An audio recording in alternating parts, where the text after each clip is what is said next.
Hi, I'm Stephen. I'll just say straight off, I'm Scottish, so I'm going to try and not get too excited because my accent may cause some problems. In fact, if I get too excited, sometimes my own children can't understand me, so I will try and keep it slow for translation purposes. But I'm here to talk about how I think from a business owner or from a business leader or client perspective, how creatives and designers can actually thrive in a business or a corporate environment. And when Paula and Olga asked me to come and speak, I have to be honest, I jumped at the chance. I don't get this. I've never been to Poland before, never been to Warsaw before, but I like hanging out with creative people. So I jumped at that chance. But then also when they told me there were 2,000 of you together, all looking to upskill and to improve on your careers, that really, really excited me.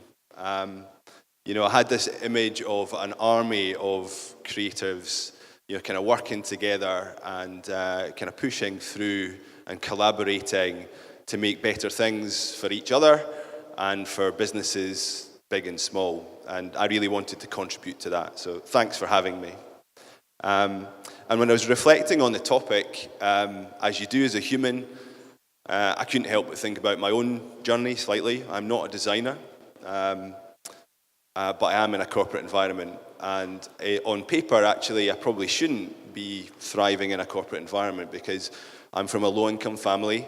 I'm from a very small mining village in central Scotland. Our family were miners or factory workers. I don't have a business degree. I didn't go to any business schools necessarily. And yet I've had 20 years in a fairly large business and have managed to make some progress, some modest progress. Kind of reflecting that, I haven't gone more than 2 years actually without being promoted or upskilling or finding a different way or finding someone who's talented to collaborate with and find new ways. So it's a little bit about my story. I work in the UK news media industry, which, similar to the Polish news industry, has in many ways been totally blown to bits. So I've obviously got some kind of perverse thing going on in my head, keeping me in that. A lot of the traffic, a lot of the money has been sucked up by Google and by Facebook, and the rise of mobile and the rise of anybody being able to be a publisher has really made it very difficult for us. Now, I don't say that in a kind of grumpy way. I say that in a way that is totally realistic. We haven't innovated fast enough. My industry hasn't innovated fast enough, or quickly enough, or well enough. And it's a bit of a generalization. Some have done well. And even now, my company still makes most of its money by printing words on dead trees and selling them to people in the street. So if there's a challenged model, that's it. So my view is that we need to collaborate more with creatives, with people like you, creatives and technologists who are all over the world. It's a global economy. And so I'm really open to hearing about some of your stories and perhaps talking later. I've already been doing that so far, and I've really been inspired so far. Okay, so is this working? Yeah, we're working. Missed that one. Actually, I just wanted to share this image. This might tickle you slightly, but this is the same building, two businesses. The one on the left is the Scotsman, which is one of our flagship brands, and that building was purpose-built for the Scotsman about 10 years ago. The Scotsman's no longer in that building. It's the Rockstar Games, who are the makers of Grand Theft Auto, hugely popular. I'm sure a lot of your fans. So there's a kind of poetry to this. I quite like it, even though we were in that building, the new taking over the old. So I thought I'd share that with you. Okay, so look, in truth, there is no industry without its challenges, obviously. And in any line of business, we're all subject to rapid change. You guys know that. That's partly why you're here. And naturally, we want things to be like the top line. I'm simplifying this.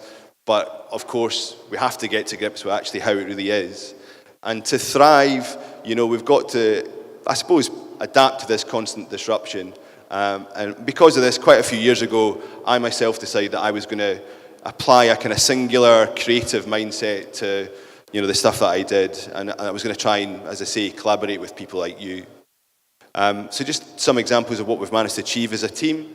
Previously I made it my mission. We created Wow 24/7, which is a successful digital startup in a corporate environment, focusing on culture and entertainment. And to do this, I gathered a team of digital talent and of creatives, and we really taught the mothership, or the big business, many new things from the inside out. So we collaborated with staffers, people who are on our paycheck, on full-time paycheck, but also with lots of freelancers to create that disruption in our business. We created a brand new digital-first brand with vibrancy and colour. We created a large-scale contributor network of over 300 people from across the UK in cities all over the UK who were contributing smart, shareable content. We took that right away through the business. And we broke new ground with video, and certainly developed new revenue streams. And as the business guy, as the client, unfortunately, very often, as you know, probably that's what it comes back down to. But for me, it really wasn't necessarily about that. It was about creating that disruption and using talented people in the business to do that. I mentioned the Scotsman before. It's a 200-year-old brand. We also built a new responsive site, a new web app.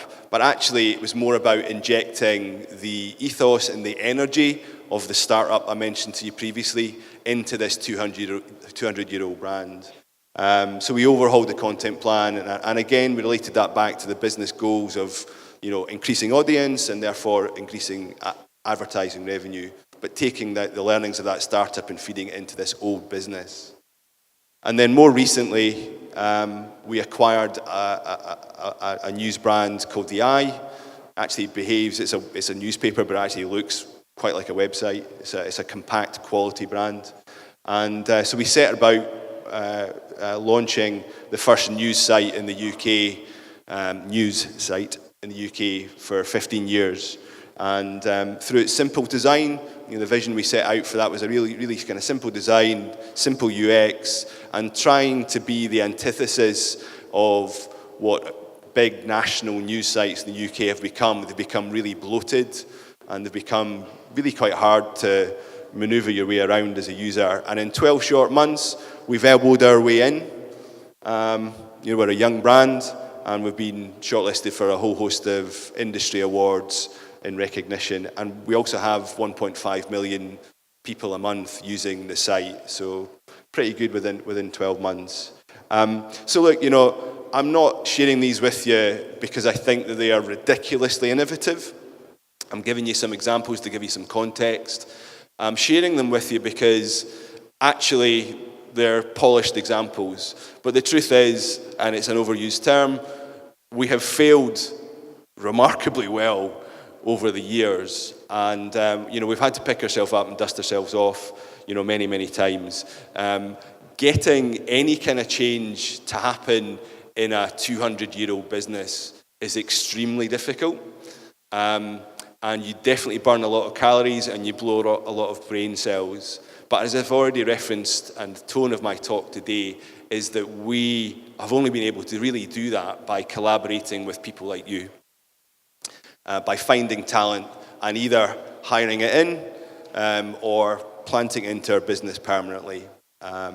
So I'm very proud of that. Because, ultimately for me, design is a superpower. And actually I was chatting to a couple of the speakers upstairs who are designers. I've described myself as a business person who is pro-design, but I'm actually slightly envious of you guys. Partly because you're ridiculously young and good looking, but also because you've come to design first. And I think if you come to design first and then you're prepared to put yourself into a business environment, you actually have a major, major advantage. Unlike someone who comes to business first and then tries to go in and understand design. So, if you're going to thrive, you absolutely need to use this superpower wisely. And I'm going to try and give you some insight from my perspective how you might be able to do that. I think you've got to set yourself to thrive. you've got to set yourself on a course to make change and to make worthwhile change.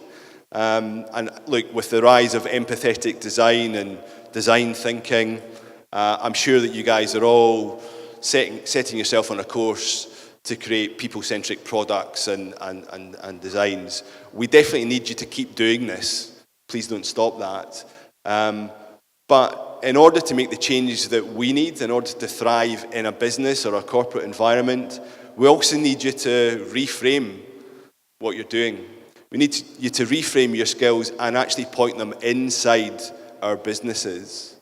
If you're going to create worthwhile change, and I've kind of already said it, then it won't just come down to your design skills. It really won't.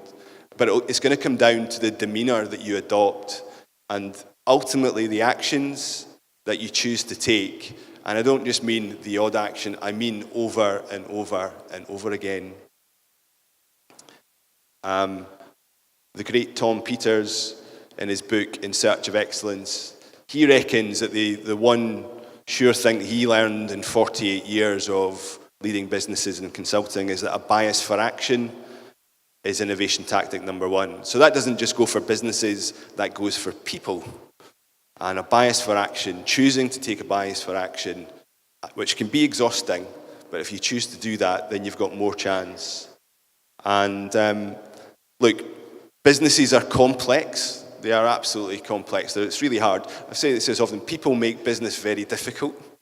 We all have our flaws, and they come to fruition, particularly in big businesses. So it can be really easy to become disorientated, whether you're in-house as a staffer or actually in particular if you're coming in as someone who's going to collaborate with a business, perhaps as an agency or a freelancer. Very hard not to get disorientated. But in my book, it really just comes down to two types of people. The people who do and the people who don't. And to illustrate this, I would describe them as either the corporate zombie or the creative activist.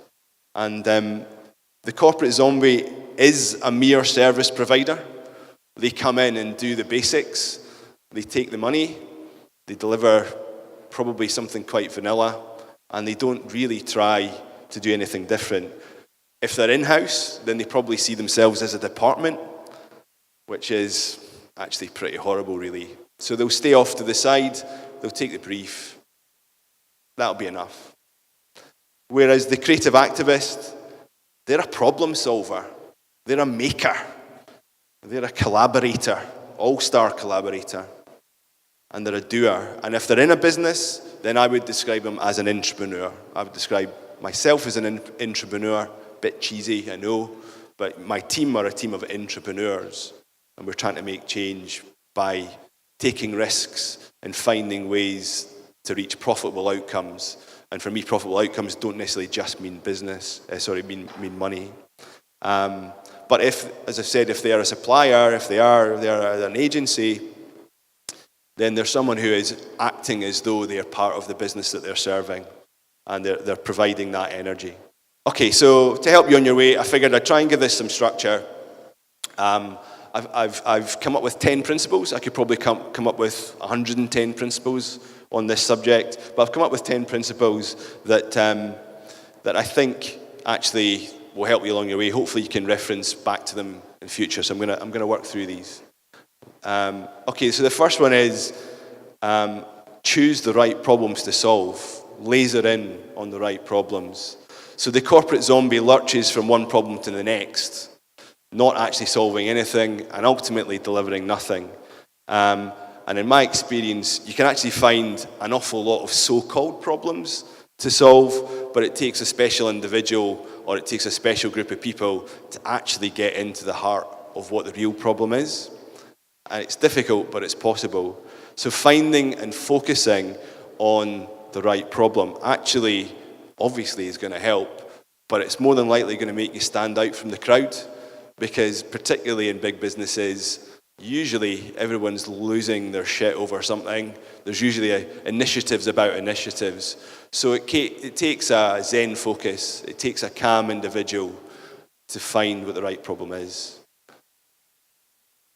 And if you're concerned about how you might do this, certainly for those that are coming up through their career, I would say you have to put yourself into uncomfortable situations, maybe even slightly boring situations. So for example, it might be worthwhile being in that finance meeting that you would normally avoid. It might be worth putting yourself into experience, not might, it would be, put yourself into experience different disciplines. And I've said to you, be clear on your client's goals. So, whether you're inside a business or you're coming in as a supplier, you've obviously got to be clear on the business goals. But I think, certainly in my experience, it's very easy for the design goals or for the wider project goals to start taking over. So it's on you to go and find out what the business goals are, and you can only do that by putting yourself in a situation where you're asking the right questions of the right people. If you're a bit reticent, if you're not really sure how to do that with more senior people, and actually I would advise not doing it with senior people. I would advise getting onto the front line and talking to the people who are actually doing the work, who your design may well be making the most meaningful change for. I myself have got a number of reverse mentors, so people, they're not necessarily more senior to me, in fact a few of them are more junior in the hierarchy, whatever hierarchy is. But I ask them to teach me, and in return, we have an idea as a knowledge exchange. So great idea, great angle to kind of get in and find out more about what's happening in the business. But for me, look, you could ask lots and lots of questions, and you absolutely should, and they should definitely be silly questions, because actually they genuinely usually lead to great answers. But I try and kind of center in on these three for my team. So just to give you an example, so I'll ask first, how does this fit with our business goals, underlying business? But then, will this create positive disruption? So actually, will it piss people off slightly? Will the naysayers, will the folks who actually don't really want to change, are they going to feel uncomfortable by this? And if they are, well, good. That means we're probably doing the right thing. And then the third thing is, will this advance our cause with purpose? Probably sounds quite worthy, but with purpose, can we all get behind this? Can this be a project that we can kind of believe in? And if you can answer those three questions of the kind of quest that you're choosing to take, then you've got a project. If you can't, then you don't. And my advice would be, don't proceed until you can answer them. Okay, number 2, find and nurture your tribe. So this is important to know, that this is your network. They share your views that things could be better in the business that you're working with or the business that you're partnering with. And as I said before, potentially they're the people that actually will benefit most from the change that you've set out to make. So important to get out there and try and find your tribe. Just going to refer to someone I admire, Seth Godin. I know Mike Montero actually admires him quite a bit as well. And a tribe is a group, Seth says, a tribe is a group of people connected to one another, connected to a leader, and connected to an idea. And for millions of years, human beings have been part of one tribe or another. A group needs only 2 things to be a tribe: a shared interest and a way to communicate. And I'll just share with you, in March last year, I actually went through Seth Godin's altMBA. And it's a course I would describe as for leaders and for creative activists. It's for, people who are running not-for-profit founders, and also people who are part of big blue chip companies. And it really did supercharge my thinking on how you can expand your network and how you can collaborate with people all over the world. And I learn every day from this fantastic alumni that I'm part of now. And I make no apology that a lot of the thinking that's come from that and those collaborations actually have influenced this today. And it's what brought me here to talk to you today. So you can't do this alone. You're in a connection economy. So I would say, please use that wisely. You got to go and try and find your multipliers. Try and find the people clearly who've got different skills or have got the same ethos, the same energy, but can get you there quicker. And the corporate startup I mentioned, Wild 24/7, for me, I really concentrated on building a creative team that became a subculture in our business. We positively infected that business from the inside out, and we continue to do that now. So find your tribe. Number 3 is seek and enable your sponsor. So who is this person? So this will be your client. Probably this is the person that you've connected with at one of these events who is looking to hire you if you're an agency or a freelancer. Or if you're in a business, there's certainly someone who is trying to get their own agenda going. There's probably someone who's coming up through the ranks, and there's certainly someone who can help navigate the hierarchy, which is inevitable, unfortunately, in most businesses, and the politics that comes with that. This is the person that's going to take arrows in the back for you and help you have the airtime to land your idea, to do your thing. So I would suggest that they're a very, very important person. So I've had many sponsors. I've been lucky to have many sponsors in my time. And now I certainly set out to sponsor good creative talent in my business. But make no mistake, if they are talented, if your sponsor is talented, they are rising up through the ranks, it's more than likely that they will leave. And I've learned this to my detriment in the past.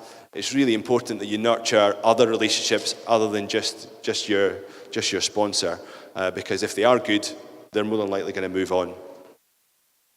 But understand it's on you to actually do the running and to enable them to translate what you're doing back into the wider business. Okay, number 4, empathy is the currency of change. If you remember nothing else from my presentation, then I would ask you to try and remember this. It's been a big learning for me over the last few years. How can we expect to positively affect others if we don't first walk in their shoes? And I've made that mistake many, many times over, and I probably will again.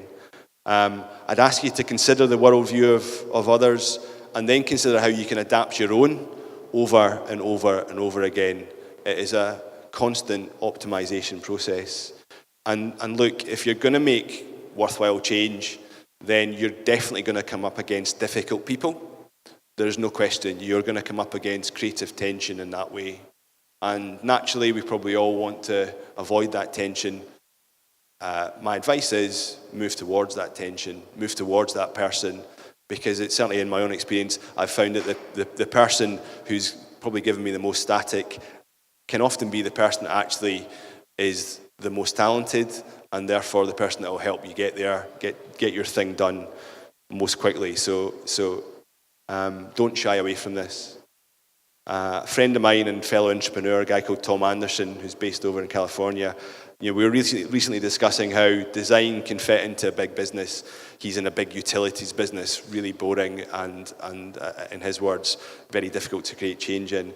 But Tom's got this change program happening, and it's really interesting to me because actually the change program is happening from the bottom up. This isn't a CEO thing coming down. The change is happening from the bottom up, and it's voluntary.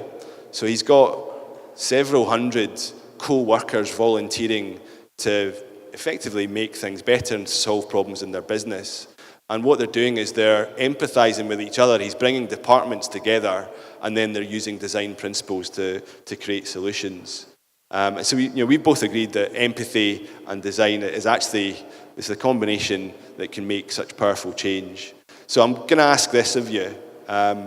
Reframe. I know you use empathy in creating designs, but how can you use empathy and design to actually create better collaborations in your business? How can you use empathy and design to actually enroll your co-conspirators and the people that are going to make the difference that you're trying to make? How can you focus those design skills internally into business? And use those superpowers wisely. I'll just quickly share this with you. I was having some real creative tension, real issues with an individual in our business, and we really were at kind of close to breaking point not so long ago. Fairly senior individual in actual fact. And I decided I was going to write him a letter, and I decided I was going to entitle it anonymously to Mr. Status Quo. And I've published it over in Medium, and I'll ask you to go and have a look at it. I actually found the practice of writing them a letter and approaching it from an empathetic point of view basically breaking down the challenges that he was having and the reasons why he was acting the way he was acting against what I was doing. It's been a really, really positive way of approaching it. You don't have to share it with them. I haven't shared it with him. He doesn't know I'm talking about him unless he's here today. I very much doubt that. So yeah, check it out and consider that to be a tool.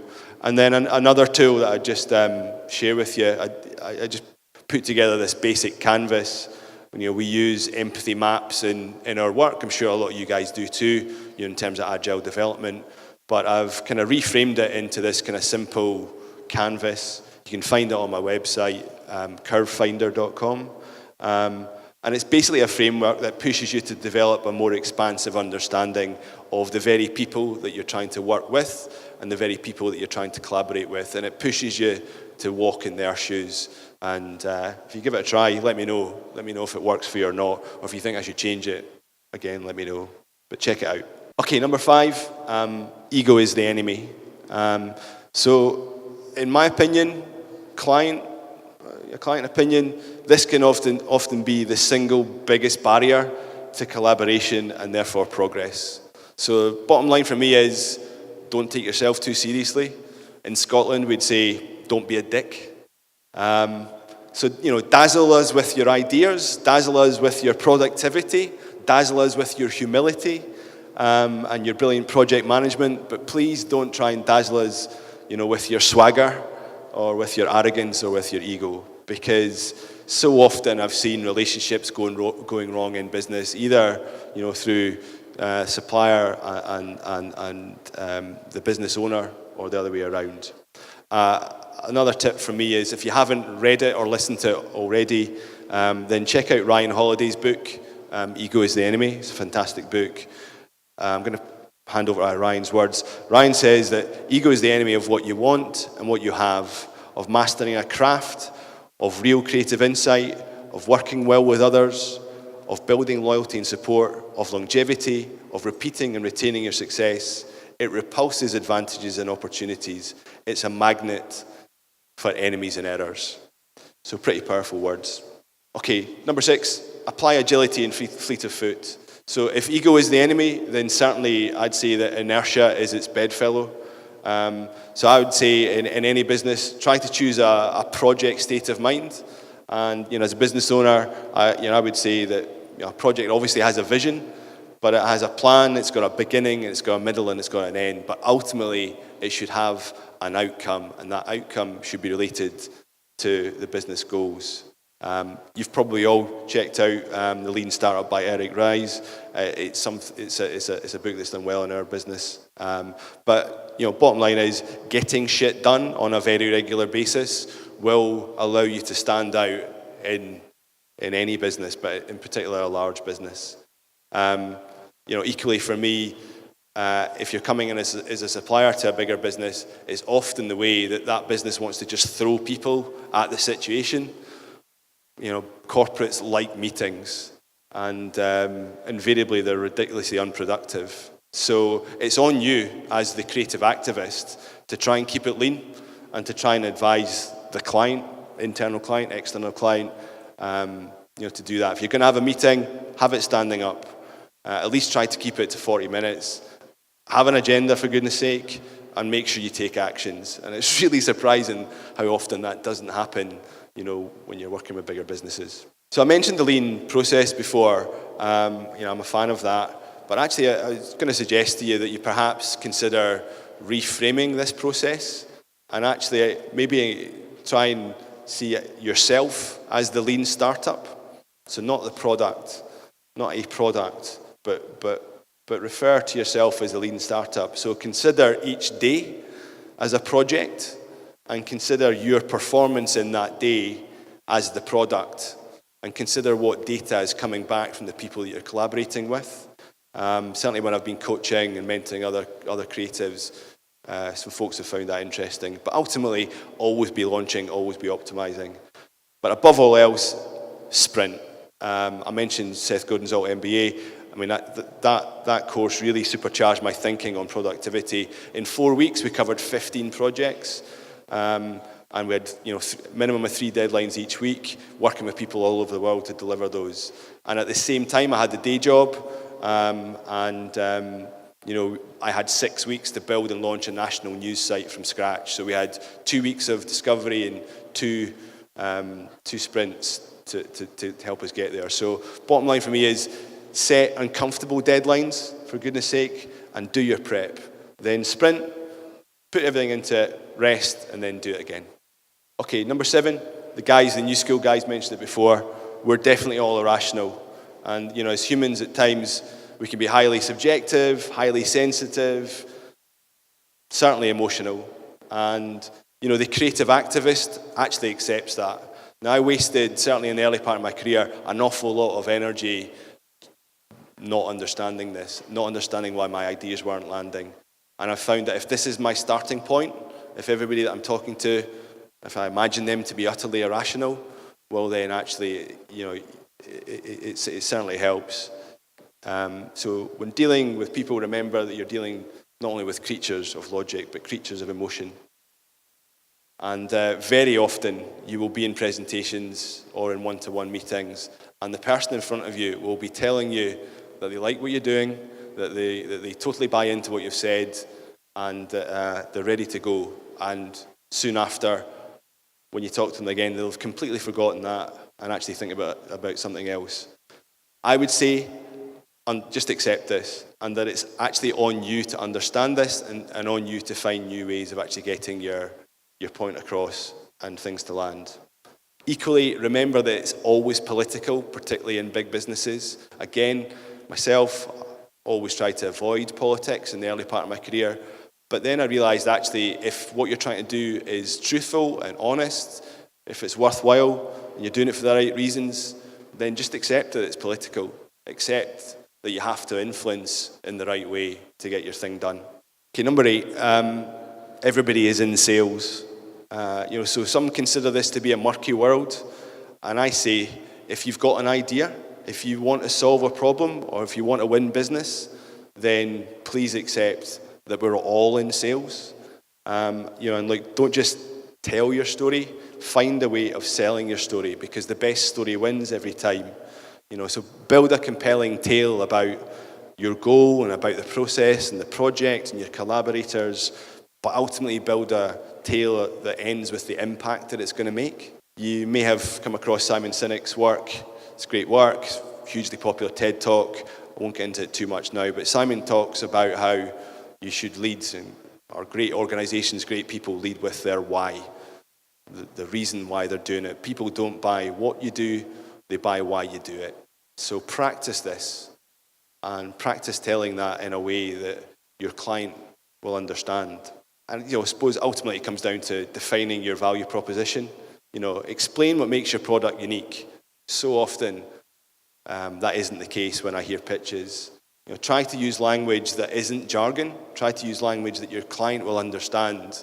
So if you've done the work on empathy, you should have a fair idea of what their worldview is, and therefore what they'll understand from you as you speak them through it.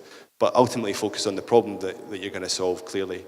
So, it's not about what you do, it's why you do it. And remember that the best story wins. And for me, I actually started in sales and marketing, and the best sales guy I've ever worked with, he said to me that people buy people. I was 21 at the time, and I've never forgotten it. And really, for me, what that means is it's about making a human connection. And in the world we are today, with hyperconnectivity and the use of multiple devices, it's very, very easy to forget that. But it's the human connection that will win you the business. Everybody that I've hired has really been because, more than likely irrationally, I've connected with them, and I've been willing to sponsor them in my business and take those arrows in the back to allow their talent to make the change. Number 9, seek and embrace feedback. So, one big challenge facing any creative in any business is the challenge of, holding on to their artistic vision, and also being able to take people with them and, relate this back to commercial needs. Very difficult to do. In my view, that actually, it really just comes down to seeking and embracing feedback. I don't mean applause, I don't mean approval, I mean the uncomfortable stuff that's going to make you grow and going to take you further and make you go deeper. Mostly, people really actually just want to help. But it's really important, I think, to invite the views of key stakeholders. I've seen many creatives shy away from this, and it usually has ended in dysfunction, really. So invite different views. As I say, this is often where the relationship goes wrong in my experience. And I would suggest that you see the process as a negotiation. So negotiation isn't a competition. Negotiation is a way of reaching compromise. It's a way of appeasing everybody in the right way. Now, I'm not suggesting that you should relinquish, your artistic values and homogenize everything. That would be wrong. We won't make change doing that. But accept that there may well need to be some scope to trade. Consider your variables.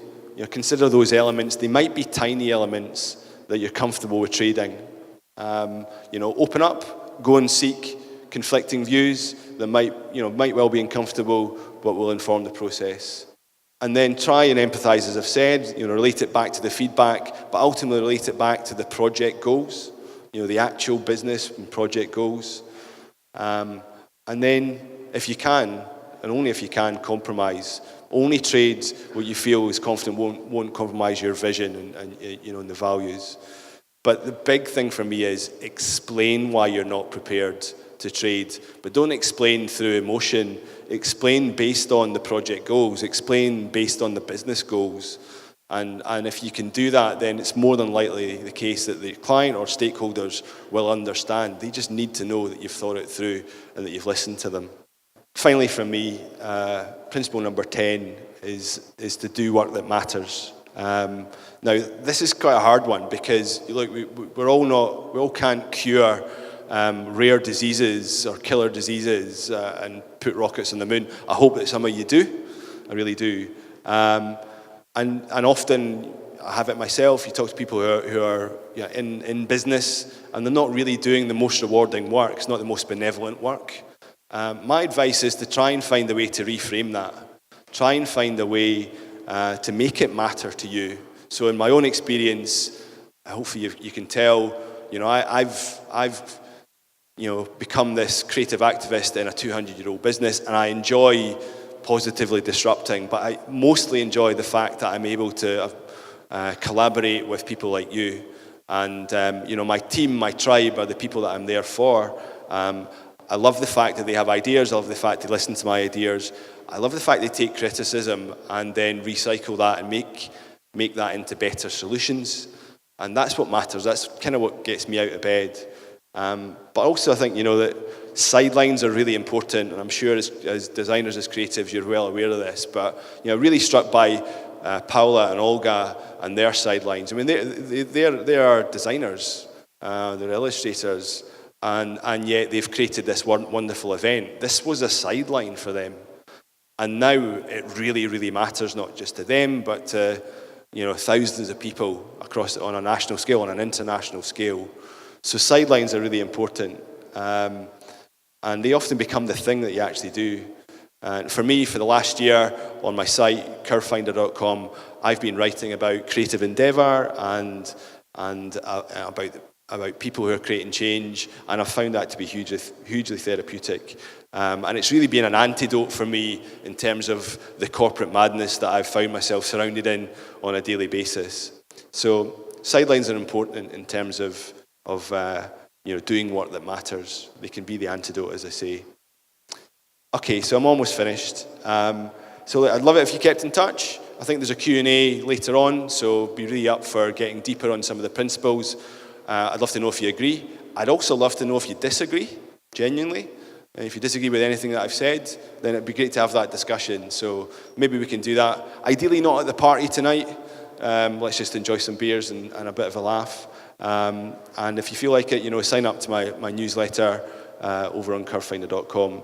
But I'm going to ask you just to indulge me for couple more minutes of this. I've got 5 minutes left by the looks of it. I'll be finished early, slightly early. But one of my sidelines has been writing poetry over the last wee while.